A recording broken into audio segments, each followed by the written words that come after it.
where you have all these people just for some reason we're all talking like this, and then and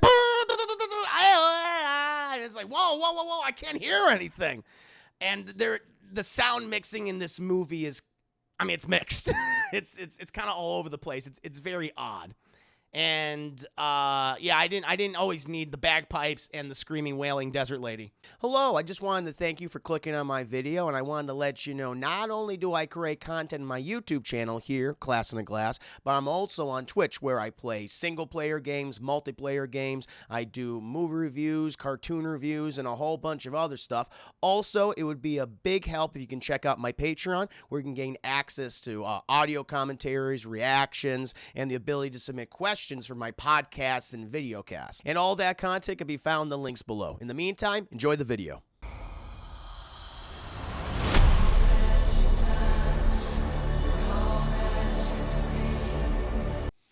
But yeah, we got to get into the main portion of today's show, which for those of you who don't know, I'm going to be doing a review of Dune. It's not going to be a spoiler review, chat, not going to be a scene by scene breakdown, as I typically do. Again, this movie just came out. I don't want to spoil it for anybody, of course. You know, even though, I mean, the story's been out there for, what, 80 years? How long? 60 plus years now. It's been out for like 60 years, if not more at this point. But still, you know, I don't want to spoil it for anybody. So I'm just going to tell you my general thoughts about the film. But, chat, before I do that, I got a question for you. How many of you have seen Denis Villeneuve's, I think that's how you say his name. If not, I'm going to call him what his mama named him, chat. She named him Denis Villeneuve, okay? Good old Denis. How many of you have seen Dune 2021, as it's called, or Dune Part 1, chat, which they put, like, in front of the title. As soon as the movie opens, this is Part 1. I'm like, all right, we'll see. We'll fucking see. All right, Ace Rock says, me. Here's I can't wait until Sunday. Mom loves the book and wants to do a watch party for it with pizza and shit. Nice. Ace Rock says twice. Clad, nope. Baby GGG seen it this weekend. Clab a flop. Finished it not too long ago. I've seen 30 minutes of it. You're watching HBO Max. Jason Momoa was the highlight of the film for me. I'm going to talk about these characters. But I agree. I think Jason Momoa is he's very entertaining in the movie. I'm not sure if I want to see Dune, says Hamilton Berg. Ace Rock, Denis Villeneuve. Denis Villeneuve. Well, I've been saying Villeneuve. Wait, what is it? Denis Villeneuve. Nah, I feel better saying Denis Villeneuve. It just sounds better to me. I think that sounds cool. Like, I'm not saying his name to mock him in that one. I'm not pronouncing it to mock him. I think that just sounds like a cool name. Denis Villeneuve. I love that. What else you guys? Who else has been saying this? Sarah says not yet. Quee says not yet. D Dark says I haven't. All I know is that Timothée Chalamet looks like he's 90 pounds. He is fucking thin in this movie. They have him without a shirt, and all the girls are going, "Ooh!" But he looks like, could someone feed him? He looks emaciated. He's very thin. He's very fucking thin in this movie. CDR Spock, you're in salutations to you, sir. I'll be watching tomorrow. Nice. Tart twice. Thank you. Is that with a very kind donation show? Thank you for the 20 biddies. Welcome to stream, good sir. Just asking people if they've seen the movie or not. Dune, that is. 2021, that is. What else you got? So Tart says twice. And Xavier, the characters are very bright. Clad, wasn't that interested, but I might watch at some point. Not paying, no. Okay. Alec just got here. I love Dune. Alec, I know you've been loving Dune. Baby Gigi, I did watch Denis Villeneuve. Breakdown of the box office scene of Vanity Fair on YouTube. The shit was crazy. Oh, okay. Interesting. Nooth without an E. Nooth. Why is the E there? Why there be an E on the end of his name there if I can't pronounce that E? I'm gonna enunciate that goddamn E. I don't care. I have to get high to watch this. I think I saw like an article. I didn't read it, but it was like a reviewer. I saw Dune while on edibles. I think that's what the title of the article was. And it was like his review. It would have been interesting to see that. Fairway Man says, haven't seen that show. Thank you again for 20 views. My heart's a pitter-patter. He does look very thin. He does. I think that's maybe part of that's kind of his thing, I guess. That is the guy who's playing Willy Wonka. Yep. Which is a movie I'm like, I don't want this. I don't think anyone does, but we'll see. We'll see, Chip. See, that kid needs a sandwich. I mean, like, the fact you're sending him into a fucking desert planet, there's no fucking water there, there's no goddamn food there. Someone feed him, please. Get high on that spice. That's why he's like collapsing every other scene, chat, and tripping balls. It's not because he's the Messiah. It's not because he's, Sand Jesus, where it's just technically Sand Jesus is Jesus. But, Space Jesus. It's not because of that shit. It's because he's malnourished. That's why. Give him some fucking water and some food, and he'll be fine. He'll be fine, chat. Oh, Lord. Ace Rug's actually really accurate portrayal, Paul. He's described as small for his age. Gotta feed that kid. Let's see what you guys are saying. I think he's a French Canadian. That director. Oh, yeah. I figured he's French. Definitely. T-Bone says, really want to see it. What else you guys saying? Luke the Boss, smart man who did that. It's like Andrew McCarthy. Yes. Villeneuve gets so many things right in this film. So look, we got I like this. Good diverse group. Those who have seen it to those who have not seen it, chat, where I can officially confirm, I can tell you the truth, chat. I, too, have watched this movie. I have seen this movie. Now, I watched this movie via HBO Max. I did not go to the theater to see it because I just didn't have the time. I'm working a whole bunch of stuff. But I'm gonna say at the top right now. Let's talk about all the things this movie does right, all the good things in this movie. And there's quite a bit. There's quite a bit of good things. Immediately, chat, I can say, like, I got a nice. Like, I don't have like a dinky TV. I don't got like 30-inch, 720p screen. I got a very nice 60-inch television, chat, 60-inch smart TV, all right? And so, once this movie starts and it's on full display, it looks gorgeous. The image looks gorgeous on my screen, and I will tell you at the top, chat, the cinematography for this movie catches your breath. And it's definitely one of the most beautiful-looking sci-fi films I've ever seen. The attention to detail, chat, is incredible. The wide shot in this, I mean, whether it be various landscapes, whether it be obviously the desert landscapes of Arrakis, of Dune, or the Atreides homeworld, which is of this very, kind of reminded me of like, what if everything looked like it was, covered in water? What if like an entire planet looked like Scotland? That's what you get. That's kind of what the Atreides planet is. And also with the Harkonnens planet, their miserable, shitty, polluted cover world. Like all of these shots, everything I'm saying, like, wow, this catches your breath. The scope of it looks incredible. Like you can say a lot of things about this movie when you walk away, but I think we can all agree that the cinematography is breathtaking. There's no doubt about that. That's the first thing that I will say about this movie, and I give it all the praise for that. It's a gorgeous looking film, and it's shot extremely well. On a technical level, it's great. Really enjoy the world building as a start, because again, this is some heavy material. Frank Herbert's Dune is a dense book. There's been many sequels, obviously, written by him and also by, I think, his children or other people. There's a lot of material. This you get the sense that this is a world that, it's been around for centuries, thousands of years. There's a lot of history. And I really appreciate how Denis Villeneuve and the writers, everyone who worked on this film, made it very digestible. I think because we've been exposed to so many other things, which were already inspired by Dune, like the hero's journey, but also the idea of like all these warring families and houses. It's very Game of Thrones. Obviously, Game of Thrones was inspired by, there's no question, was inspired by something like Frank Herbert's Dune. And after watching it like that, it's like, okay, so you really do understand the power structure, these warring houses, how the emperor plays them against each other to keep himself in power. It's like, all that makes sense. I never felt lost in the movie. And I thought, because I was thinking, okay, I'm going to get lost. You're going to do all these terms. They throw a lot of terms at you. There's a lot of weird concepts and things. But I really did feel like, okay, I'm really following along. I don't think it's difficult to get into what's happening. And you just get the sense that there's just a lot of history and bad blood between these different communities, between these different houses, chat, whether it be the Atreides, the Harkonnens, or the Emperor's royal, the Emperor himself, his throne, if you will. And so that all makes a lot of sense. To the cinematography, chat, we're saying that's gorgeous. The CGI This is some of the best CGI, like big scale. Like they spent obviously a big portion of the budget on this. And you always hear me complain about that CGI looks so fucking fake and needs additional rendering. Here, this is some of the best CGI I think I've ever seen in a sci-fi film. It looks great. It looks really realistic. It kind of reminds me to an extent of the CGI you often see in like Neil Blomkamp's films, like in District 9, even like films I'm not even particularly a big fan of, like Elysium. It's like, I just like the way his films look because they feel so grounded and dirty and lived in.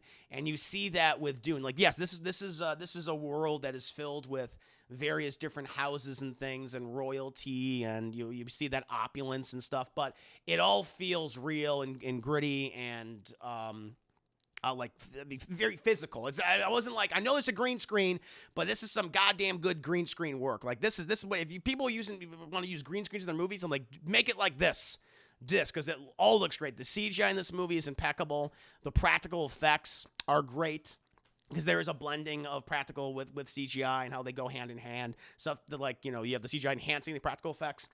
It's great. Sets and costumes. There are so many sets in this movie. And again, they all feel lived in. They all feel real. And the costume design is gorgeous and ornate. And you really get the sense of like each culture, whether it be the Atreides or whether it be the Harkonnens. They have a very distinct look, and I really appreciate that. Even though I would love to see like more of these houses and like how they all look and things, like what's their fashion sense. But you do see it here. Oh, the Fremen as well, who live on Dune, and they do a good job of explaining like why each character looks the way they do, or at least to an extent. At least with the Atreides and the Fremen, not really for the Harkonnens. We'll talk about them in a bit. But yeah, in terms of on a technical level, chat, this movie is gorgeous. It's a gorgeous, very well-made film visually. And from a visual standpoint, that's the one thing I'll always say. Like, there's some things I might take issue with, but I have no issue with the way this film looks. I can tell you right now, if I were to see this in the theater or like IMAX, yeah, you would do yourself a favor by watching this in a theater or on a huge fucking ass screen just to take it all in. It's gorgeous looking, chat. I can't emphasize that enough. In terms of the characters that I found that I really enjoyed, I mean, definitely Jason Momoa as Duncan Idaho. He is a big standout. He's not in the movie a lot. I mean, he's in the movie a good enough. He's like a supporting character, very much a supporting character, secondary character. But anytime he's on screen, he definitely brightens it up. I mean, we're dealing with some very, dark concepts, Chad, of betrayal and murder and coups and things. And he's like that bright spot. It's like, we're going to be okay. Woo! Like, he's that kind of guy.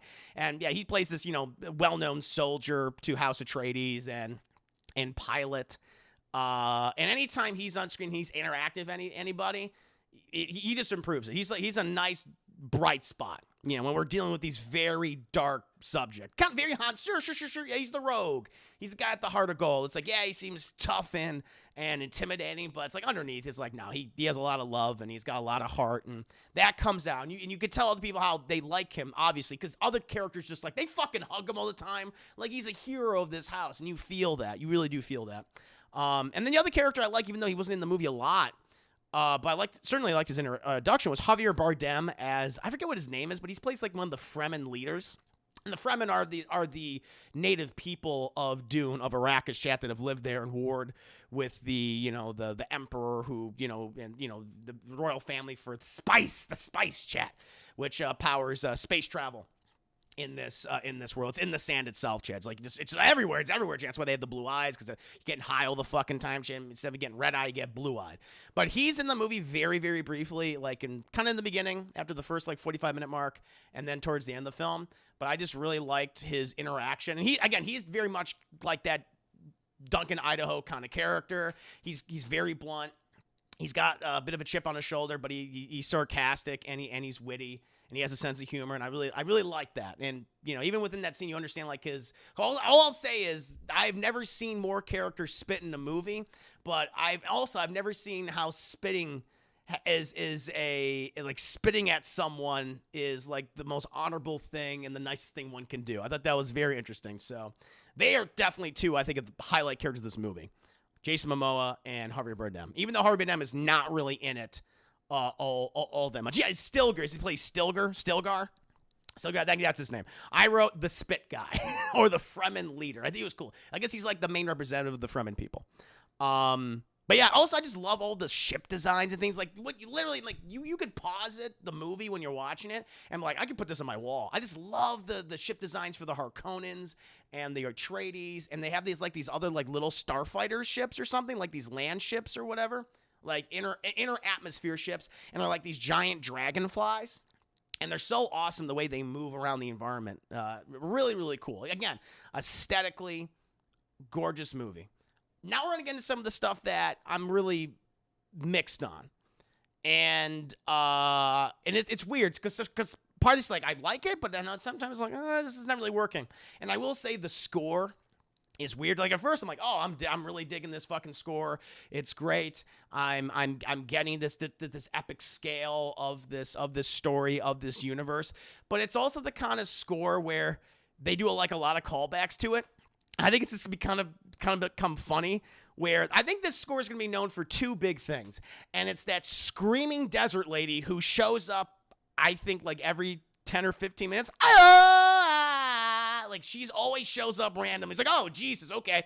She's like okay, we're transitioning to a new scene, to a new set, and she's just screaming in the fucking background. It's like, oh, okay, all right, fuck, okay, Jesus. And also bagpipes. There is a lot of bagpipes in this movie, which I did not expect. There'll be like you'll have people, like two people like having a conversation, and suddenly this guy going. It's like, oh, I want to hear the conversation. And it's that kind of thing where, because the score is so loud, and you're either having the Wailing Desert Lady or the bagpipe guy, it kind of makes the dialogue a little hard to hear. I have to like constantly like adjust the settings on my TV, going back and forth, because the music would be so fucking loud, but then the dialogue would be so soft. There's a lot of whisper speak in this movie. It's funny because I was also watching Alien 3, and Alien 3 has a similar problem. This is in preparation for a review next week. I'll be doing a scene by scene breakdown of Alien 3, where you have all these people just, for some reason, we're all talking like this, and then it's like, whoa, I can't hear anything.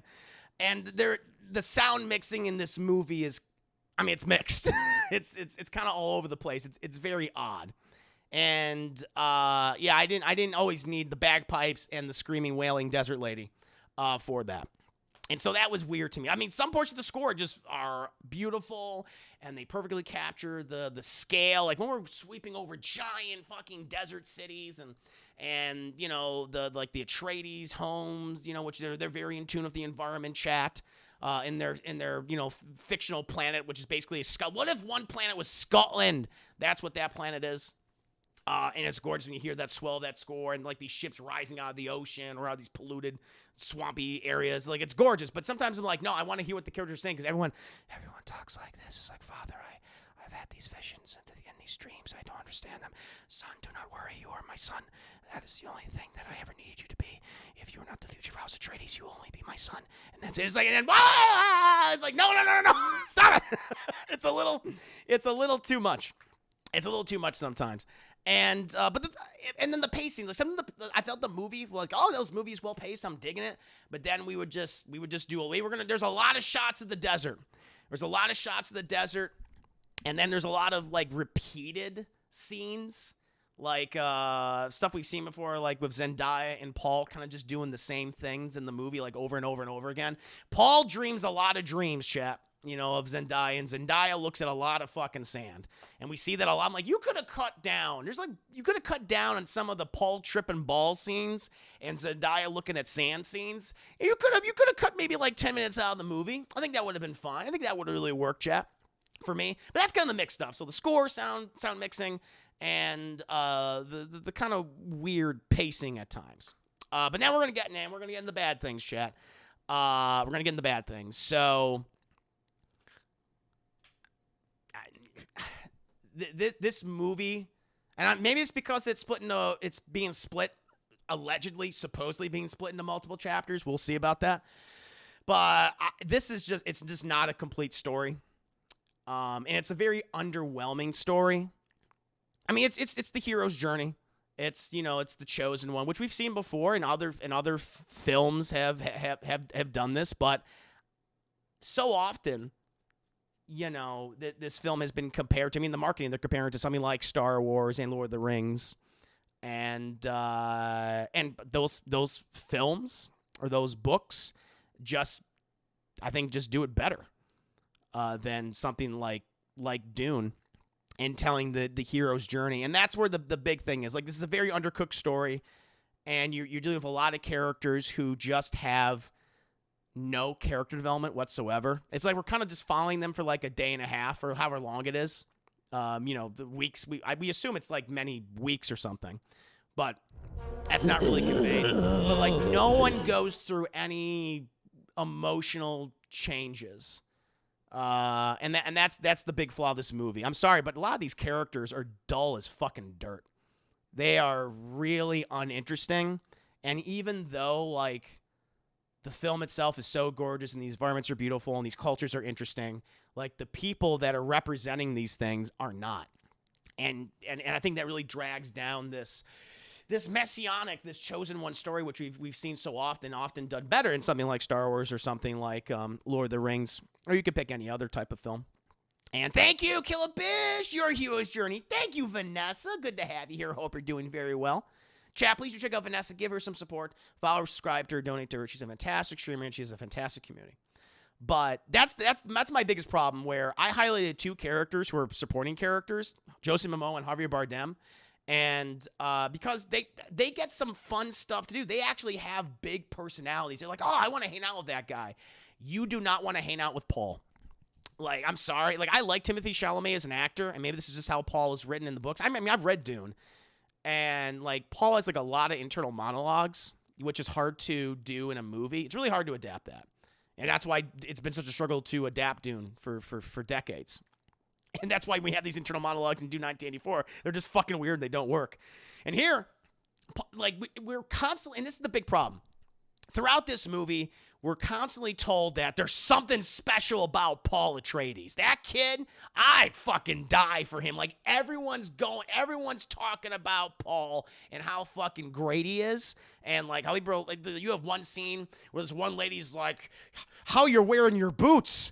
That's something special. He's like, why did you wear your boots that way? And he's like, it just seemed like the right way to wear my boots. She's like, you're the fucking chosen one. It's like, what?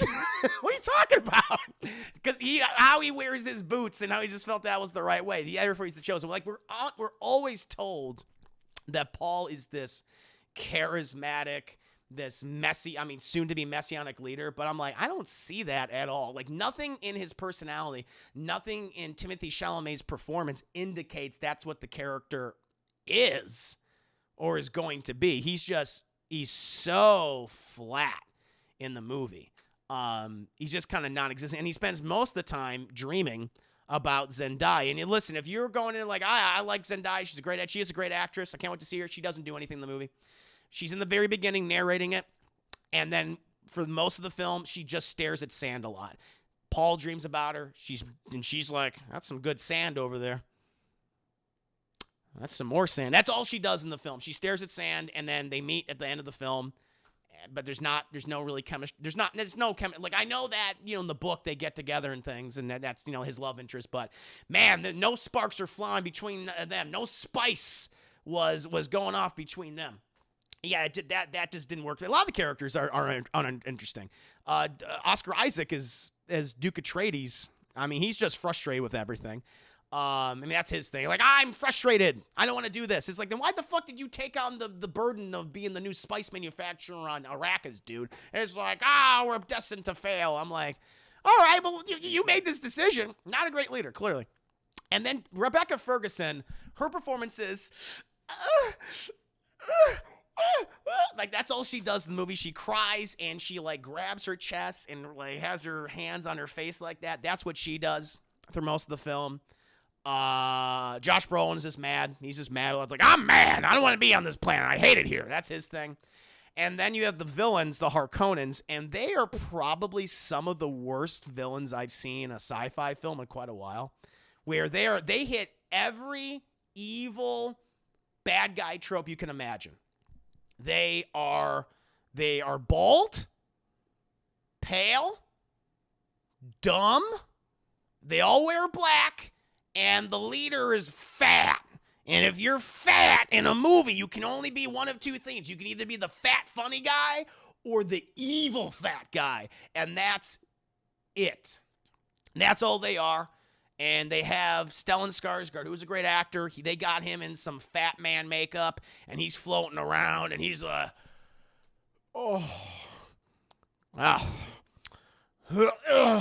him. I don't know. Just kill him. That's all he does. The villains, and they got Batista, which we've seen Batista, like he's, I mean, he in a previous movie by Denis Villeneuve, it was a small role, but I was like, wow, he's really getting in the emotion, this character. And even it's brief in Blade Runner 2049. In the beginning of that part of Ryan Gosling, he's like, he's doing a really good job. And here, all he's going is, Uncle, why did they take it from us, Uncle? And he's Dave, we're gonna kill him. Yeah, that's all he does in the movie. He just screams his dialogue and yells, and he's barely in it. He's in the beginning portion, and then he goes to check on his uncle who's pissing and shitting himself. That's about it. But the villains are awful in this film. And so that's why it's like a super ducking. Henry Stefan, thank you so much for coming 4 months. 4 months in a row. Thank you. I would have preferred Speedo Sting.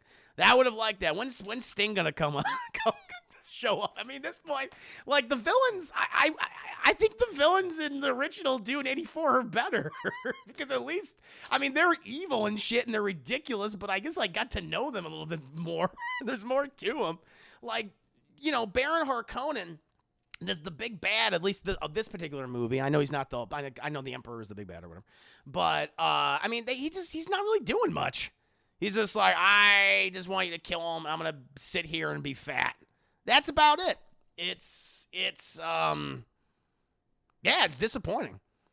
So listen, if you want to go and see this movie, but you're just seeing it on a technical level, like if you love cinematography, if you love to see some really good CGI and practical effects in action, if you love sets and costume design, this movie has it in spades. It's gorgeous. Absolutely is. It's stunning. It's stunningly beautiful to look at. But if you're going there for character, if you're going there to, I think, see an interesting story or like a truly, complicated villain, that's not here. That's not here. And the movie just ends. It just ends. It's like we go from like, okay, is it over? Okay, we're done. we're done. I guess we're going. All right. Bye, everybody. Like it was an odd ending. It's like, I guess we're just gonna walk into the desert. Okay, until part 2, which might happen, maybe happen. And now we're talking about a part 3, so we'll see. We'll see, chat. But yeah, I don't know. It's weird to me. Am I excited to see a part 2? If I have to be honest, not really. I mean, I know we're going to get it. I know, well, maybe, I don't know if we're going to get it. I have no idea. But yeah, it's like, yeah, this is a pretty movie. Maybe to have one on the background, but I just don't care about any of these characters. Like, I was like, do I care about what happens to any of these people? Really? Do I care about Paul? Like, there's no reason. Like, Paul does not change as a person. And I'm very, because I know the book. I've read the book, and I know that Paul goes to this thing where he becomes this messianic figure, and the whole Frank Herbert's whole thing is it's a critique on both colonialism and also religious fervor, religious, fanaticism and things. I was like, okay, I get that. That's what they're going to eventually lead to. I know that's what the objective is, but I'm just like, yeah, I just don't really fucking buy it. I don't buy him as this person. We're being told he's this person, but they're not but they're not showing us. We're being told. And so yeah, it's just weird for me. I don't know. If I had to give this a rating, I guess I low matinee, because they're other thing, the action scenes. I will say the action scenes are really cool. They're really well choreographed. You get them worms. You see them worms in this movie, chat. And those worms are fucking horrifying. We'll say that. Like the scale of them, the spectacle of them, the fight scenes, the technology, a lot of people are using swords and stuff. Like that's really cool. And so, yeah, on a purely technical level, I think by default I have to give this like a matinee. But the character and the stories, the story and the characters, at least so far, Very underwhelming. Very underwhelming. Aside from a few exceptions like, Jason Momoa and Javier Bardem, who looked like they were having fun. Who they gave them personalities and they brightened up the scenes that they were in. But yeah, I don't know. I give this. I think probably because of how underwritten all these characters are, I have to give it a low matinee. I would give it a low matinee. Yeah, chat. Yeah. I don't know. Then I was at the Lisan El Gaib is a fake prophecy propagated by the Ben Gesserit. Paul knows this and chooses to use the role to get what he wants. Okay. I mean, I really like this movie, but it is a lot of setup, though. I think it's a lot of setup. Oh, it pretty much is setup. This movie doesn't really have a third act. It's like, all right, here we go. Like, it does not have a third act at all. Though I think concerning how dense the book itself is, I thought it was well handled. No, it is. That's the one thing I'll say. I said at the top. This movie is accessible. There's no doubt it's accessible. Like, it doesn't feel dense at all. It's like, okay, I get this. Like, listen, we've been exposed to things like Game of Thrones, which is very dense material. There's a lot of material there. There's many books. There's many characters. And I think that went mainstream. And so this is like, I wonder if Denis Villeneuve kind of took like a little bit of a clue from that. Like, okay, I could do this too with Dune. And that works. No, it's an accessible movie. I didn't get lost while watching it. I didn't get confused. I knew who the Atreides was, the Harkonnens were. I knew that the Emperor was, pissed off and shit. Like, I was getting all this stuff. That makes sense. I understand the spice. I understand this world. All that I'm getting through this movie. No problem at all. It's just the characters, I think, are really what's holding this film back. Really holding this movie back. And it Fellowship. But the difference, here's the thing. The difference between Dune and something like Star Wars and something like The Fellowship of the Ring. Like the original Star Wars. Like the original, I will say this. Witness me. Thank you so much to our gaming for the raid. Everybody on the dance floor. Raid. Good to see you, man. What were you playing today? I'm curious. I just feel like a character like Luke's, like the thing is, Luke has an arc in the first Star Wars movie. I mean, he has an arc across the trilogy, but he especially has an arc in the original movie where he starts out as this kid who wants to prove himself, who wants to leave this world, who he doesn't just want to be there on this desert, funny enough, a desert planet, which there's no doubt George Lucas definitely borrowed a lot from Dune for Star Wars, there's no question. But I mean, Luke wants to prove himself. He wants to do all these things, and he goes on this grand adventure. He meets all these characters. He has these emotional moments, losing his father figure and interacting with all these different types of characters he normally wouldn't have interacted with. He stayed on the farm in Tatooine, and you do have an emotional closure in that movie. The Death Star is destroyed. They have that ceremony, and it's like this is a great victory for the Rebel Alliance. I mean, you could watch and go like, oh fuck, they won, and it kind of feels complete. So not only you're getting character development for these people, Han Solo gets character development. He's not just this rogue who's in it for money. He actually does the better thing and comes back and he saves the day so they can destroy the Death Star. There's no character development in this movie. It just ends. Like, it literally just like, all right, that's it. I gotta go. They walk in the desert and that's it. It's done. Where that ends, where in the Fellowship, the ending of the Fellowship is sad.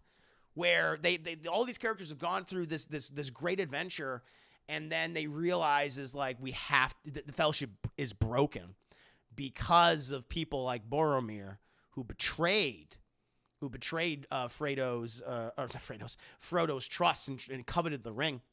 And Frodo realizes that the Fellowship is over. Gandalf does. He realizes that this is end. He has to do this by himself now, but he has his companion Sam to go on that journey with him. They leave.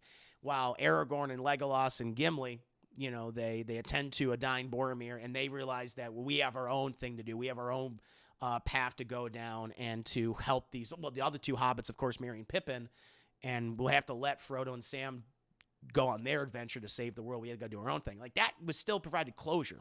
It also let you anticipate what the next movie is going to be.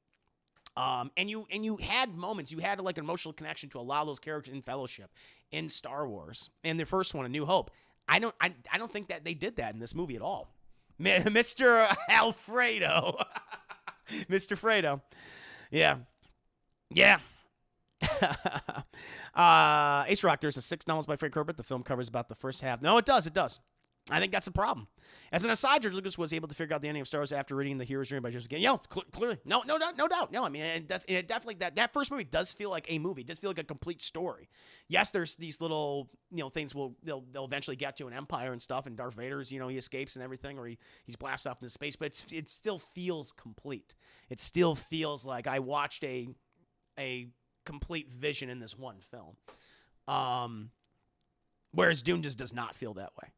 At least the movie, this adaptation does not feel that way. Do you think they should have ended after the 2-year jump? I just it's something to signify growth. And like my thing is, like, I'm sorry I'm getting on this, but they needed to really showcase Paul's character development. They just don't do that. He's the same person as he is in the beginning of the movie to the end of the movie.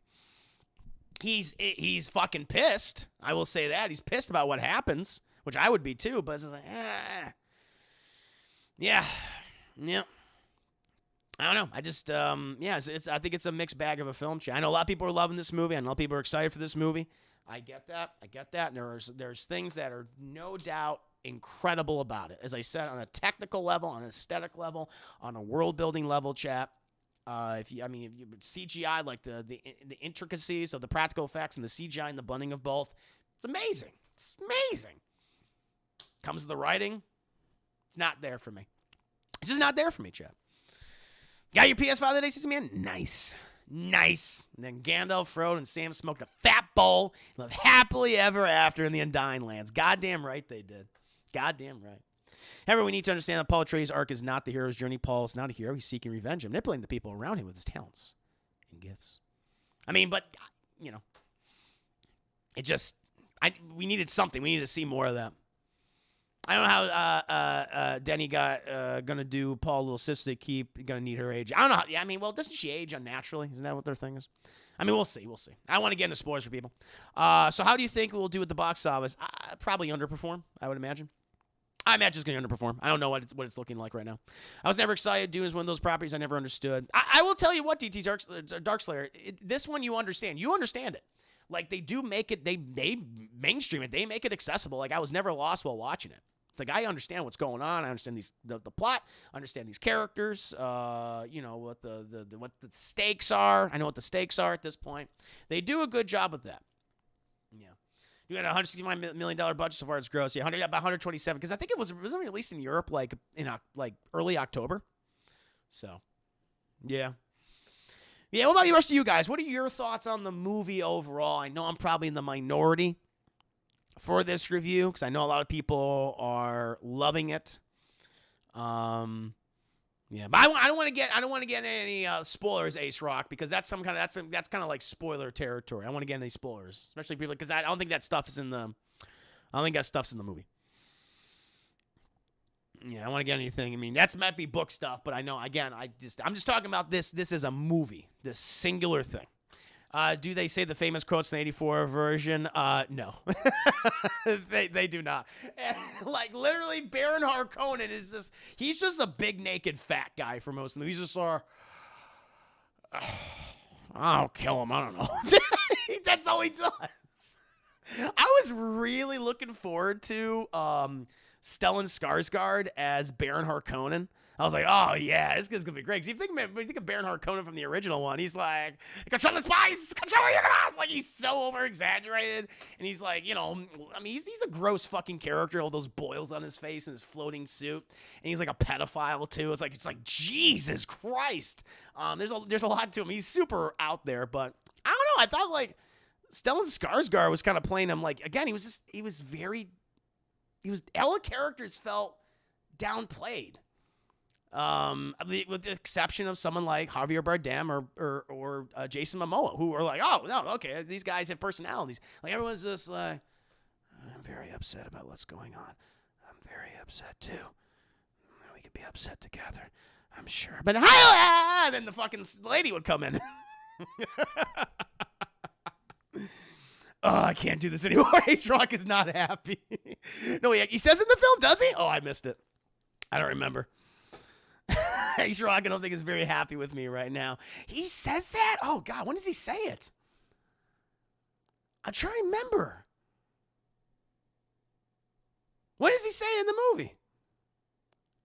I'm trying to remember because he's not in the, like, Baron Harkonnen doesn't have that many scenes, but I'm trying to, when does he fucking say it? Not in his first appearance, when he's really naked and gross. Like, he's just like, oh. You want to see a naked, a morbidly obese, 600-pound fat man, floating fat man, chat. You're going to get it. You're going to fucking get it. Jason with 100 biddies. Hi, Chris. How was Dune for you? I really liked it. Visuals, Jason Momoa, Josh Brolin, and Oscar Isaac were great to me. I thought the visually stupendous. Absolutely gorgeous movie. Technical aspects of the film are, yeah, that's what you want. And when you want to make a space opera, sci-fi space opera, that's the technical level you want. I really like Jason Momoa. I really like Javier Bardem. I don't think people are. I just like the scene. I really like the spit scene. The spit guy, as I like to call him. But I did not really like the rest of the characters at all. I thought they were really underwritten. Yeah. Thank you for the 100 pages, though. And thank you for the Timmonies. It's the same screaming desert lady from Gladiator. Definitely. Oh, definitely. No question. Yeah, it's Hans Zimmer. Hans Zimmer went from blah to ha and bagpipes. A lot of bagpipes. Yeah.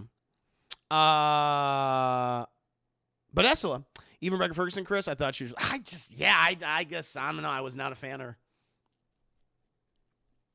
I didn't like it. I didn't like her character all that much. Lady Jessica, concubine Jessica, chat. Oscar Isaac's like, I should have married you. Why didn't you fucking do it, man? Why didn't you fucking marry her? Jesus. It's probably people that change keys from the book. The pilot person. She, I think people just forgot. I mean, she's in the movie. She's in there. Yeah, look, phenomenal. My issues were the same. I had the book. I had with the book, Great World and Lore. Yeah, it's the thing, man. Like, again, I really admire the world of Dune. I think how Denis Villeneuve captured that through his cinematography and through these CGI effects and these practical effects and these costumes and these sets. He nailed it. He fucking did it. It looks great. I just don't like those characters. I just don't like them. Yeah. Political reason to marry her? Because she's a whore. Oh, because she's like she's a witch girl or whatever. She's a witch, as they refer to. Yeah. This movie did need more Speedos. This movie definitely needed more Speedos. Yes, I agree. Yeah. Yeah. Yeah, I'm just reading your guys' thoughts on this. Let me see what you guys are saying. Yeah. I know that some people have been pissed online about the Harkonnens. I'm not even talking about like them as characters, but about the aesthetic of their world. Because the Harkonnens are like they have a lot of flair. Like they have like a lot of like reds and golds and stuff. And I mean that is not on display here. Like aesthetically, I think the Harkonnens in the movie are very different than they are in the books, at least in terms of how they look in the clothing. Because they're very opulent, very ostentatious. These guys, they're like our favorite colors are black, dark black, dark black, and gray. Those are our favorite colors. Bad Shield's thinking of the trailers. I just can't seem to care enough to check this out willingly for some reason. Just now speaking to me, don't get the hype. Listen, if you feel that way, watch HBO Max, have in the background. I mean, again, this is going to catch your eye. This movie will definitely catch your eye. There'll be scenes you're like, oh my God, this is gorgeous. It definitely has that. More sandworms. Definitely more sandworms and Speedos. You should check out the second unit DP on Instagram. Caitlin Arzamendi, she's such a freaking babe. I'll check that out. Hell yeah, Killbish. I'm going to watch it. I'm going to check that out. Based on your recommendation. Mm-hmm. Let's go. Let's do it. Let's see what we got here. Let's see. Ooh, is this her? Is this her? I don't know if I found her. Caitlin is oh, is this her? Did I find her? God damn it. Oh, there she is. Is this her? Oh, yeah, I see her now. Oh, yeah, she's cute. She's a cutie patootie. She's a cutie patootie, chap. Oh, yeah, that spider fucking thing. I don't know what that was. That was in it for a scene. I think, well, what the fuck is that? That thing was horrifying. I was like, oh. That thing was fucking gross. I mean, I don't want to spoil it because I was like, what the fuck is that? That was unusual. I was like, okay, I want to know more about that thing. That'd be cool. So the world really interesting, but not yes, agree. No, yeah. The world is interesting. The look of the film is interesting, is gorgeous, but yeah, the characters are not. They're not all that. They're not all that, Chad. They're not all that, in my opinion. In my opinion, Chad. But others probably disagree. I think Ace Rock is mad at me. I think he's like, I'm getting out of here. I fucking hate. Oh, he's gone. Oh no. I think Ace Rock's like, I'm fucking done. Oh, buddy. Oh man, come on now. Don't be mad at me. Listen, I know a lot of people are liking this movie right now, and I think that's totally fine. It's, I mean, this is going to be a beloved film. But yeah, and listen, there's a lot of things I love about it. There's a lot of things I love about it. I just don't love everything about it. Yeah. Thank you, Jason, for the time. I feel like if we get a part 2, Paul could grow to become a more interesting guy. They need to do that. I thought he was mostly interesting aside from a few scenes here and there. Yep. But in those few scenes, I see the potential for him to become more interesting. And the thing is, like, Timothée Chalamet, a lot of people give that guy shit, but I think he's a great actor. He's a great actor. And so I know he's capable of it. I know he's capable of it, chap. My mom wanted to watch the movie today for Zendaya. Oh, Zendaya, I'll tell you right now, she's in, yeah, she's in it for 5 minutes. And most of the time, she's looking at sand. She's like, that's some sand. It's more sand. That's what she does. She's in the beginning doing the narration about Arrakis and Dune and the Fremen and how the Harkonnens are mean. And they are mean, Chad. I'll give the Harkonnens that. They are mean. And then Paul dreams about her like 12 times and stares at sand. And then at the end of the movie, about like the last 15 minutes, she's in it. She's in like the last 15 minutes. And she's like talking about sand and shit. She loves that fucking sand. Everyone does on Dune. Helen Berger, I've heard some Oscar talk for this movie. Agree, disagree? Oh, yeah. Technical awards? Yes. Oh, yeah. No, I'll tell you right now. Ducky, Harry, Stefan, thank you for my opinion is law. Agreed. Chris, I think of 15 biddies. Let's see what we got here right now. Jason, thank you for the 10 biddies. Let's see what else you guys are saying. Yeah, he was like, fuck this amount. Ace Rock was not happy with me. I'll just see the world in cinematography. Yes. You're going to get that in spades. I've heard some Oscar. Oh, yeah. Oscar talk. Oh, yeah. No, all the technical categories? Yes. Best cinematography? Definitely. That's number one right now. I can't think of another movie that this year that has better or as good cinematography as Dune. All the costume easily win. What is there a set design award that will win? Production or whatever that'll win, probably. No, all the technical aspects of the movie are great, and they're all deserving of recognition. Performances, no, not in any regard. I've heard some Oscar. Oh yeah, I'm sorry, I just read that. Your opinion is thank you. Ace Rock at home putting on a speaker. I will kill him.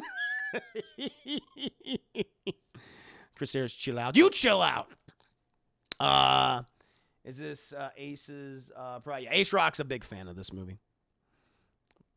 Ace Rock's a big fan. Anakin hates sand. Oh, that we know. He would fucking hate this planet. He would not like it. He would not like it at all. Zizzy Man, did you see the GT? I did not. I saw some stills from it though. Oh, Zendaya, fucking smart. Listen, I'll tell you what. No, I think Zendaya is like legitimately like she's a really good actress, but she fucking played this right. It's like my name is like front and center on this thing. I'm like the first person you see in the trailers and shit. Like I'm in all the marketing. She's in all the marketing for this movie, and she's barely fucking in it, which is so funny to me. So she's smart. She's a savvy businesswoman, very savvy businesswoman. Chat. Griffin, she's more prominent in the segment. I hope so. I hope she is. Yeah. Oh, you rate it? I'd give it a low matinee. I'd give it a low matinee. Yeah. Dune 2, go Bacchus to Arrakis. I like that, RJ. That's perfect. That's exactly what I want. They really pushed her for the trailer. Talk about oh no, it is a bait and switch. Anyone who was excited to see like Zendaya in a big sci-fi opera, space opera, wait until the next movie if it's made. Yeah, she's about like 5 minutes. I mean, really, 15 minutes. Let's say she gets like 15 minutes of screen time, but it's not till the very end. She's in the very beginning scenes, and at the top, and then she's gone. Occasionally, she might be back looking at sand later on. But then she's back at the very, very end. Last 15 minutes, I would say. Yeah. Yeah, she's in the trailer a lot. She is. They really did market her heavily, but she's not in it. She's not a character in it. And she doesn't get anything to do either. Oh. It's like Judi Dench's character from Chronicles of Riddick. She speaks in riddles and she's very... Yes! Oh my god, that's all of her dialogue. Mm-hmm. Yep. Yep. Mm-hmm. Movie trailers today. Sell the girl. Now that Hayden is in Silk, I want them to go to. Yes, I'm very excited for that. Denny said the second part is Zendaya is the main character POV. That's interesting because I don't know. That's weird. I mean, so much of this movie is pushing Paul as the main character, and him as this Messiah individual. But that's just, I don't think that's done very well. And so now they're shifting it away from him. It's like, I don't fucking know. I mean, we'll see. I mean, hey, we're going to get more Zendaya then, which she shows she was a character in this movie. But I mean, he needs a lot of, like, Chad, he needs a lot of fucking development. So I'm hoping he gets in that next movie. Crichton, good to see us, everyone. Huh? I saw Dune today too. Yeah. What'd you think, Crichton? We're just talking about it. Dune 2, No Way Home. Just coming to like page 3. Yeah, they split the book in the two. Yeah. Do you think this movie could be improved? The second part comes out. Yeah. I mean, yeah, sure. You see it in its full context. I mean, at the same time, I mean, I think I still like a movie should work on its own merits. As a good standalone. But yeah, I imagine it couldn't hurt it. I don't think it could hurt it. I don't think it can hurt unless they really just fucking drop the ball. My one fear, like, because I know if they do a second film, or now Denis Villeneuve's talking about a third movie, adapting what Messiah of Dune or Children of Dune or one of those other books.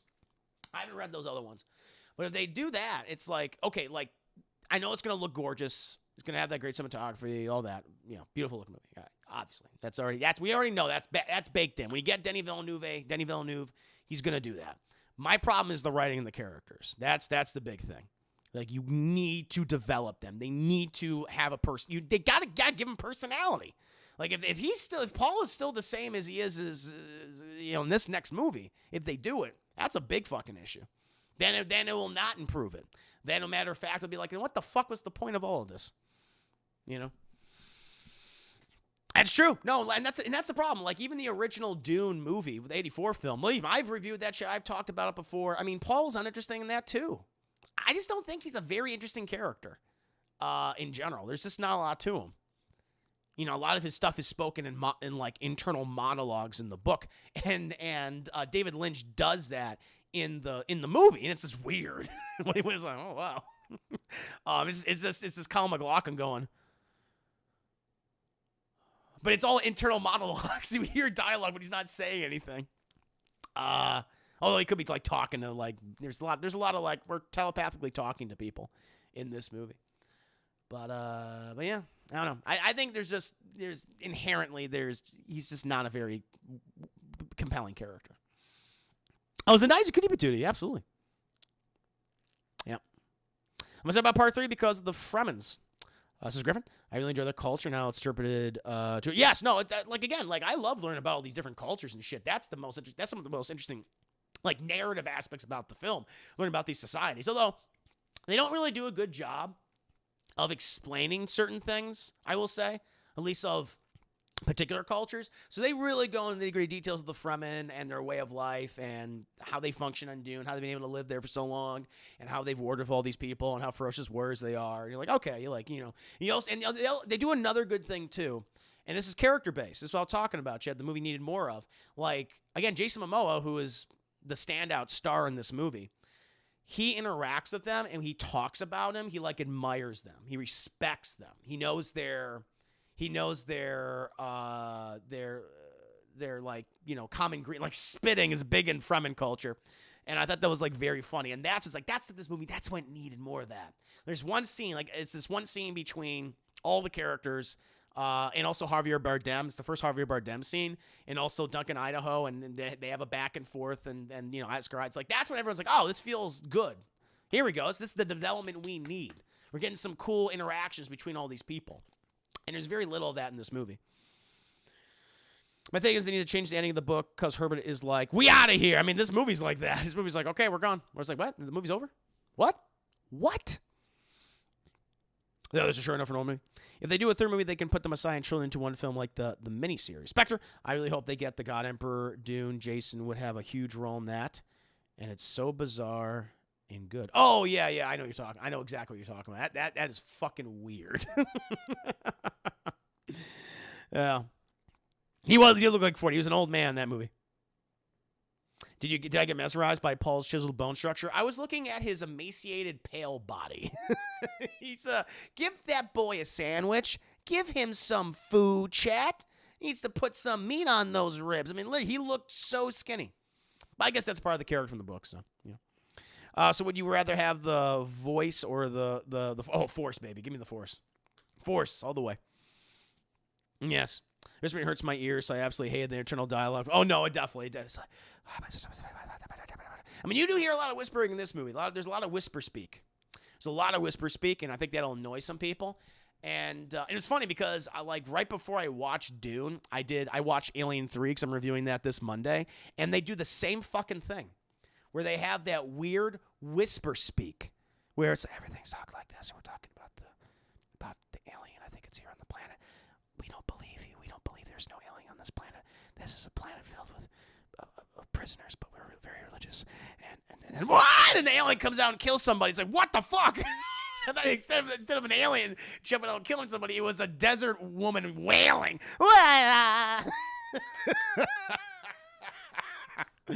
Oh, my Lord. I didn't like the aspect of Duncan's character, him having reverence for the Fremen could have been. Exactly. I think that's cool. And I don't know. I feel like you needed to, and this might be because of the book. I think it's just something to do. I think maybe it's just the book and Denis Villeneuve, excuse me. I'm gonna say his name wrong, Chad. You know who I mean when I'm talking about. You know who I'm talking about. I feel like he needed to take more liberties with these characters. That's what I'm like. These characters are fucking flat, and I need to give them more. I need to care. Like there are people die, and I'll tell you right now, people die in this movie. Okay, big characters die in this film. And I need to feel something. I think that's the purpose of when you're watching a story, you're supposed to feel something for these people when they eventually die. And I'm like, I don't give a fuck about them. I just don't care. And I think there was a lost opportunity. I think it's that kind of thing where it's like not everything translates over to another medium. It's been a very long time since I've read Dune. Very, very, very, very long time. So I don't know. I just I feel like he should have taken more liberties with these characters and made them, given them personality. They don't have one. They don't have it in this movie. So I might as well just straighten them. Oh, there are. No, I'm sure. Well, the fear is the mind killer. Yada yada. I guess controls. I did not hear. It's weird because I was watching the movie and I did not hear control the spies, control the universe. I think it's because the Baron Harkonnen, the '84 film, was so fucking over exaggerated that line just sticks out to me. But I can't remember. I'm like. Because I was excited to see the big floating fat guy. Like, that was my big thing in this movie. It's like, I cannot wait to see Stellan Skarsgård as the big floating fat guy. And if he did say it, I just don't fucking remember. I just don't remember. Yeah. The movie felt oddly hollow. Should I watch the 84 version? I don't know. I think that movie's hollow, too. That movie has it's funny. They both have the same problem, weirdly enough. Although, again, Denis Villeneuve's movie is on a technical level infinitely better than David Lynch's film. It just looks better. There's no question about that. Although there is some fun stuff, and even in the '84 film, there are some really cool sets And, attention to detail in terms of the outfits and things. And Battle Pug. We needed more Battle Pug, chat. It was like, what happened to the fucking pug? Obviously, the animal, the mascot of House Atreides. There was no Battle Pug, which was a huge, huge letdown. I will spoil that, chat. There is no pug in this movie.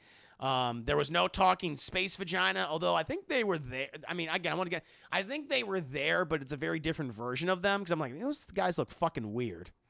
But there's no big space vagina yet. We might know, because we did see representatives. Okay, so there's a lot of, again, facets to this world. And they're like, there's the Spacing Guild. I forget what they're called, their specific name, but they're like the Spacing Guild or something. And they've been exposed to like a shit ton of spice. When you've been exposed to like a fucking metric ton of spice, you become a sand vagina. I'm not joking. And I think that's what the Space Guild guys are, because they could also like hyperspace and shit, like just using their bodies to go boo and whatever. And they look kind of weird in their suits. I was like, those guys look a little funny. And they were in the beginning of the movie when we went to the Atreides homeworld. They're like these guys with these big fucking heads. I'm like, there's something gross under there, I can tell. And so, no cat milking. I don't believe that was in the book. That was his David Lynch. So why did he mount the cat? So, well, we don't know. But there was no pug, Spectre Saunders, and I'm very disappointed by that. Lakota, we're talking about sand vaginas, battle pugs, and cat milking. Dune. We're talking about Dune. Yeah. Don't meet them to the other books. Gotcha.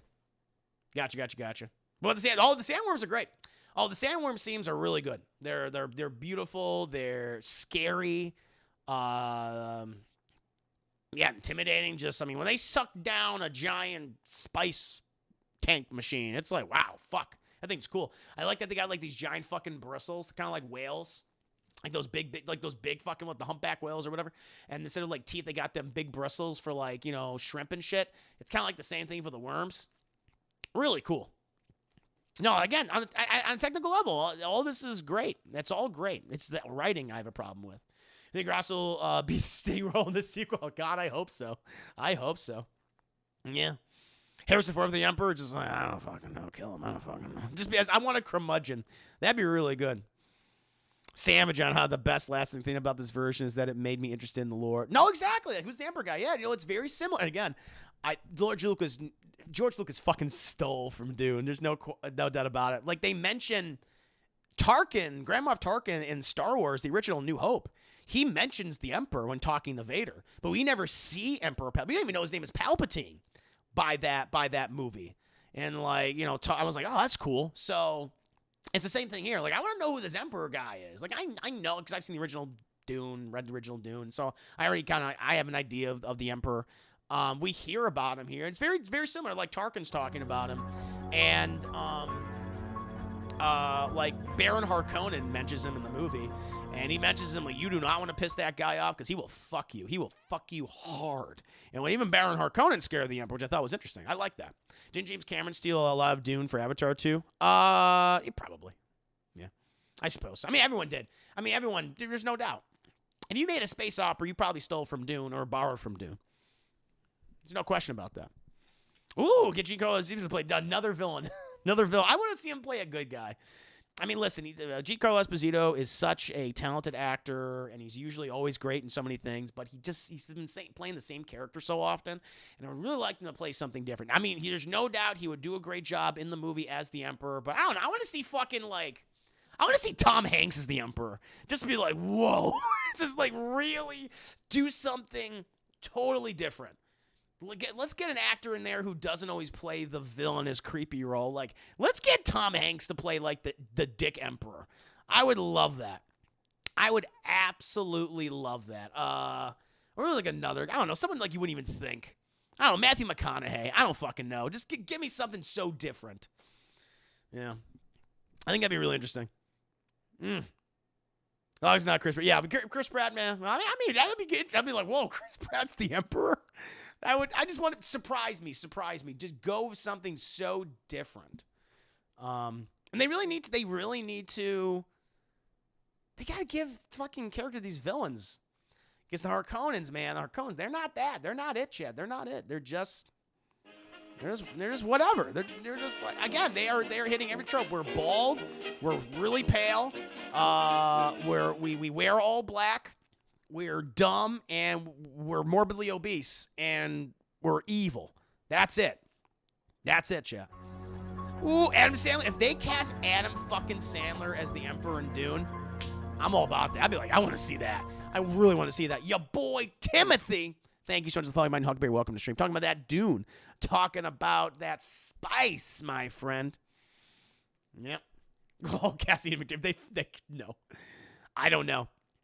Correct. I mean, I don't want to get into spoilers right now, but you don't know. There are characters you're introduced to in the movie, and then they're just gone afterwards. They're just gone. All I'll say is there's this big action scene by like the hour and 40-minute mark, I want to say. Hour and a half mark, hour 40-minute mark. And you see a lot of characters that you've been following for the last hour and 40 minutes, and then they're just kind of gone. And you don't really know. Some of them you know what happens to them because they're like, they show you. Other ones are just they're just gone. So I assume they're going to be back in the sequel. But yeah, I just don't know. Oh yeah, the pedophiles, that's true. Although there's no pedophilia in this movie. I think even they said that we're going to cut out the pedophilia stuff, which I don't know, that's kind of weird. I guess they were like, that's too evil. I mean, they're already like, they're already bald and fat. Not going to make them pedophiles.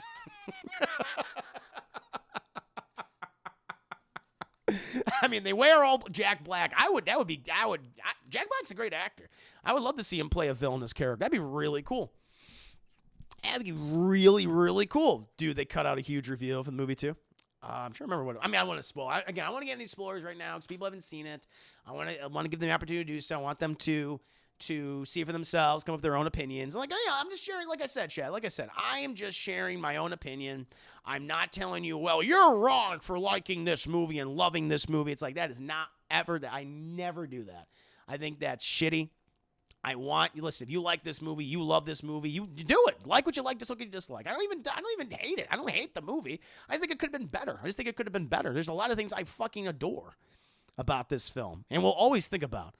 Like, I wish you had other filmmakers who make these big sci-fi epics, and they had this level of cinematography, this level of world building, this level of CGI and practical effects and costumes. Like, it feels like such a compelling, fascinating world to live in. I mean, horrifying and nihilistic, sure, but I'm just like, wow, what an interesting cultures and stuff. It's just the people that exist in this world. At least most of them, not all of them. Some of them are really cool. Some of them are like, wow, I want to follow this guy. The other ones are just not that interesting. But yeah, I don't want to spoil it for anybody. Oh, did you hear about? Yes, yeah, we were talking about it earlier. It's a sad situation. Yeah, to say the least. I know that's a developing, but really hate the script. I really hate the script. I pissed off one of the writers, and now he's going to be writing the new Paranormal Activity. So if you like this Dune, well, the is going to write the new Paranormal. I'm not a big fan of Paranormal Activity, but why'd you piss him? What'd you do? Why'd you piss him off? Jason, I think the Debbie's for me. A lot of the points according to Carlos made in this film, I agree with. I'm right there with Corey Hyman. I really get. No, it's fine. Yeah, if you like it, you like it. That's good. Yeah. Yep. We'll see. We'll see, chat. I mean, I don't know when they're gonna, because they did not film 2 movies back to back. So if we do get a Dune Part 2, I guess, because they called this Dune Part 1, it's not gonna be for a while. Trying to. I mean, God, yeah, not for a while. Probably in the middle of the 2020s, I would say, is the earliest we would get it. Really? 2024. I can potentially see us getting the Dune sequel. I don't know. Yeah, I think like 4 years. That's about right. Maybe 2024. 2024, I feel like at the earliest at this point. Oh, you hated the scripted voice of your opinion. Oh, gotcha. I didn't love it, but this was not a terrible film. I sat through Halloween Kills last week. 2020. Oh my God. They wouldn't start. Yeah, I mean, they got to get the word. We got to get the word if this movie is even going to happen. That's the risk when you do like a big sci-fi epic of a property. I mean, just a big film in general. of a property that is notoriously, has a reputation, whether or not it's true, but has a reputation for being dense, has a reputation for being unfilmable.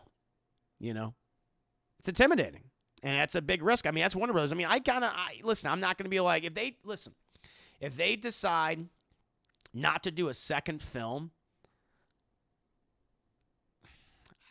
you know, I'm not going to be, I can't say I'm going to be hating on them. I get that. They invested a lot of money in this movie, and it was a huge risk. And we're in the middle of a pandemic where the box office is already going to be suppressed to begin with. I mean, it's a day-and-day release on their streaming platform, so they got a hard decision on their hands. Yeah, I want people who will actually love this movie. I want them to get their sequel, of course, and I want to see the sequel too. I want to see if I want to see this completed vision of Villeneuve's, and see if he can nail it. You know, but I mean, he's talking about doing a third film, which we'll see. But I hope it all comes together. But yeah, I don't know. It was an expensive movie to make. Apparently, they don't really care about the box office. They care about the box office. I'm going to tell you right now. The studio cares about the box office. They absolutely fucking care about it. They might put something out for press like, oh, no, listen, we are invested in Dennis's Villeneuve's creative vision. Like, no, they care about that fucking box office. I'm going to tell you right now, at the end of the day, it could be the biggest piece of shit of a film ever. The thing that's the forefront of their mind, whether it's good, whether it's bad, how much fucking money did we make? So we can keep making more money. That's what it is. When I read that, when they said like, oh, we don't care about the box office for this film, I was like, bull fucking shit. Bull fucking shit. I do not believe that for a second. We'll see. Chasing the Timidity. I'm tracking right now to have the highest opening for HBO Max film. It's tracking between $32 to $40 million. Yeah. What would George Lucas say? I want my fucking money. They would say, we want our fucking money. Tell him, George, our fucking money. They're doing HBO. They're doing a Dune series now. They did that back in the Sci-Fi Channel years ago, which I always thought like Dune would make like, oh, Dune, obviously a TV series for that because it's so dense, so many characters and things. But they did that fucking TV show, and that didn't work out for them now, did it? Yeah. We only care about the art. Like, yeah, I'd never trust that. No, don't. Because that's not what it is. And I'm not even, saying that that's like, oh, I'm not being mean about it. I mean, that's just the truth. At the end of the day, it's about the money, honey. It's about that money, baby. And if you have a studio that's going like, we're making this for the art, it's like, no, you're not. If you want to make something that's for the art, it's like, sure, but you also know you're going to make it back. And then some. Yeah, the stockholders care. They fucking care. The producers care. The people that were promised points on this movie care. Mm-hmm. Yeah. Mm-hmm. Didn't they greenlight Wonder Woman 3 even though it may basically no? I don't know. Well,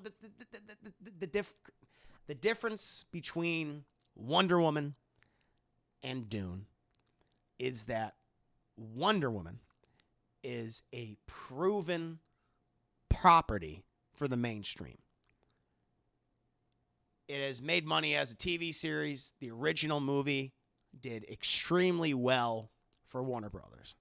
And did they take a loss at Wonder Woman 2, 1984? Of course they did. Of course they did. A lot of studios took losses in the big movies that they released this year and last year. There's no doubt about that. But Wonder Woman is a proven property. Dune is not. Listen, I'm not dismissing Dune as it's like, it's a piece of shit property. It's, it's whatever. No, it's like Dune is a sci-fi masterpiece and all of its books, and it's extremely popular for that niche, for that demographic. But Wonder Woman is mainstream. Wonder Woman is for the masses. Dune is not. That's the difference. That's the difference. I love that you're giving me a lecture. I'm just answering your question. I'm answering your question. That's the thing. I'm just explaining it to you. About them Benjamins. That's right. That's right. Any movie suggestions right now, you boy Timothy? Like new movies? I mean, check out Dune. Watch Dune. I mean, why see it in the theater or see it on HBO Max? Yeah. Oh, Lord. But chat, with that, I imagine I pissed some people off today. I knew. I'm like coming in. I'm like, should I just say that I really liked it and I liked all these? But I was like, no. I had to be honest. I had to be honest with you guys. I never want to lie to you. I want to be truthful, and I was truthful about what I really liked about the movie, what I really admire about the movie, things I was mixed on, things I just didn't like. You know, that's just how it is. You know, so if you're mad at me, we can agree on something else in the future. Of course, we can have these back and forth discussions. I mean, I'm fine with someone who really, again, if you really love this movie, I'm not mad. I think that's great. That's fantastic. You know, it's one of the biggest, most anticipated movies of the last several years when it originally was delayed. And so, yeah, I gotta be honest with you. Exactly. I'm not here to lie. To you. Jason, thank you for another 25 minutes. I think HBX numbers, help too, since the sequel will most likely be theaters only. And since most of the word of mouth has been good, I could see them greenlighting a sequel. Plus, if it gets the highest opening weekend in minute services, so it makes good headline, which will make people who are interested. Yeah, I'm hoping the best. Like, I want a sequel. I want to see what they would do. Literally, I come in and I see you already admitting people are mad. Yeah, people are mad at me. People are definitely mad at me. I know. Yeah, I know. Ace Rock's mad now. I think I made him mad. We'll see if it's back for the Avatar attack. He's like, unsubscribed. Maybe we'll have a Dune conversation tomorrow. Maybe I'll do a special, like, let's talk about Dune for a moment. This will be a time for Ace Rock. That's what maybe what we'll do. I think maybe Ace Rock will have it like, all right, we're going to have our little Dune conversation, and then we're going to talk about Avatar Season 2. Because maybe I'll start early. Maybe I'll start the talk tomorrow early because I've been doing a lot of stuff ahead of time. I've been getting up like super early to work on things. So maybe Ace Rock and I will have like a nice back and forth. We'll have a nice back and forth. Yeah, maybe I'll get a hold of him. Let's see if I can send him a message. Wes, I just saw you there. Wes, I'm sorry I missed you there earlier. Welcome to stream. Bruce, he definitely was that. He was like, this Bruce Summable. He's like, I'm done. I'm fucking done. I love that. That was great. There's times when you've been honest and I've been mad, and I'd rather that you make shit up and not speak your mind. I'd rather that than you make up shit and not speak. Exactly. People that like the movie, I'm not gonna like poo-poo on you. I'm not gonna say like, you stop saying good things now. No, say good things. Disagree with me. I think that's fine. The last thing I want is just to have this, that we're all on the same page about everything, because that's fucking boring, chat.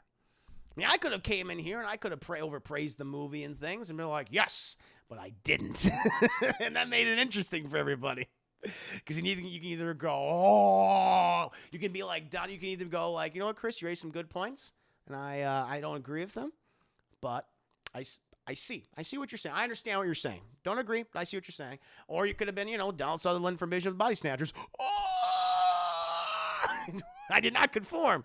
So it's fun. It's very fun. Chat, I'm going to take a quick break, and we're gonna play some we can all get on the same page about, which is Resident Evil 4. We have a lot of fun in Resident Evil 4, chat. No doubt about it. Too Fast, Too Furious, better than Dune?